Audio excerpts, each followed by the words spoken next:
नमस्कार आपनारा देखছেন news line. RG Kar ও পূর্ব বর্ধমান এই দুটি ঘটনার প্রতিবাদে ও দোষীদের ফাঁসির দাবিতে ইসলামপুর প্রতিবাদ মিছিল আদিবাসী জমি রক্ষা কমিটির। এদিন ইসলামপুর পার্ক মোড় থেকে এই প্রতিবাদ মিছিলটি শুরু হয়। মিছিলটি ইসলামপুর শহর পরিক্রমা করার পরে আবার সেখানে গিয়ে সমাপ্ত করা হবে। মিছিলে পা মেলান কয়েক শতাধিক আদিবাসী সম্প্রদায়ের মানুষেরা।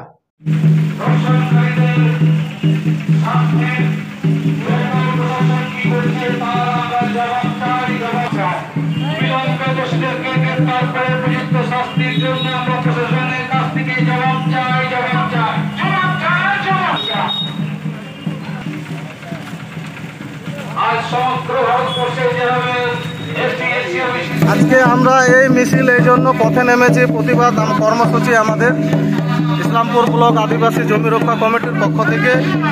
তো আজকে পূর্ব বর্ধমানে বর্ধমান বিশ্ববিদ্যালয়ের ছাত্রী প্রিয়াঙ্কা হাঁসদা, তাকে 14 আগস্ট রাত 8টায় বিশৃঙ্খলাভাবে তাকে হত্যা করা হয়েছে। সেই প্রতিবাদে এবং আরজিকর বিষয় নিয়ে যেটা আমরা দেখতে পাচ্ছি সোশ্যাল মিডিয়ায়, খুব জঘন্য বিষয়, খুব লজ্জার বিষয়। তো আমরা কোন রাজ্যে কোন দেশে বসবাস করতেছি এখনো আমরা ঠিক করতে পারি নাই যে কোন রাজ্যে কোন দেশে আমরা আছি। তো আজকে যে পরিস্থিতি চলতেছে আমাদের রাজ্যে, আমাদের ভারতবর্ষে, তো আগামী দিনে যাতে এরকম আর শুনতে না হয়, আমাদেরকে জানতে না হয়, মা বোনেদের উপরে যে অত্যাচারটা হচ্ছে যাতে আমাদের শুনতে না হয়, না জানতে হয়, এর প্রতিবাদে আমরা আজকে পথে নামছি।